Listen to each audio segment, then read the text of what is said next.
Jennifer Friedenbach, and I'm with the Coalition on Homelessness here in San Francisco. So what are we here today? We're here today because the state passed a law called SB1045, which creates a new form of conservatorship, and it requires the local government to vote yes or no on it in order to put it in place.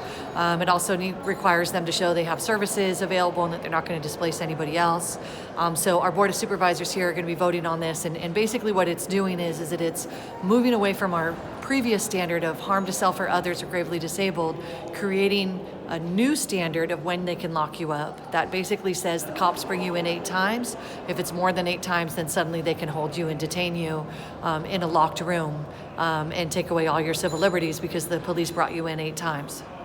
And do they, I mean, 4 magazines reported some reported on the insanity of this already, but I'm just curious in terms of this forced treatment, which is what it is. Do they have plans for that forced treatment? Is there talk of that kind of money, of those locations? Well, that's the interesting part. I mean, from our perspective, this is just very shallow political maneuvering.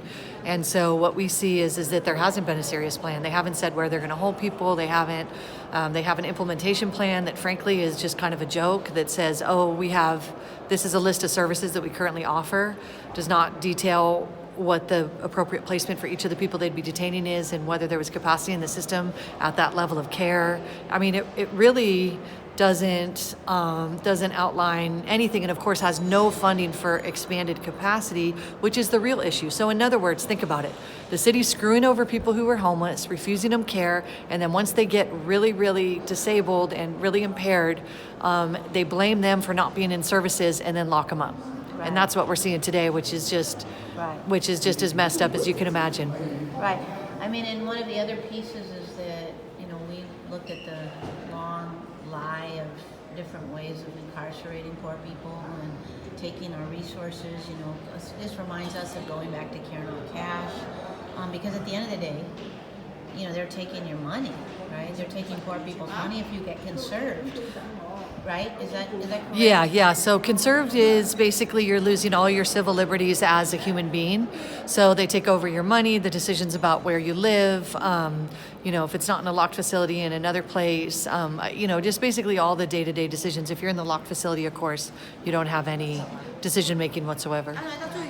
It's really locked facility is jail. It's in a hospital. I mean, some people would call it hospital jail. Right. What's the hope for outcome today? The hope is that we kill it. I mean, we have a lot of work to be done. I mean, let's face it, we have a tremendous number of people with really severe impairments out on the streets that are suffering, that are dying, that are, desperate for some help that they're not getting. So we need to get serious. We need to stop with the fake stuff. This is a fake response, a political response, and go for the real thing of actually getting people the services that they need, building up this system, and really ensuring that folks have the dignity and self-determination to reach their own personal goals that they have.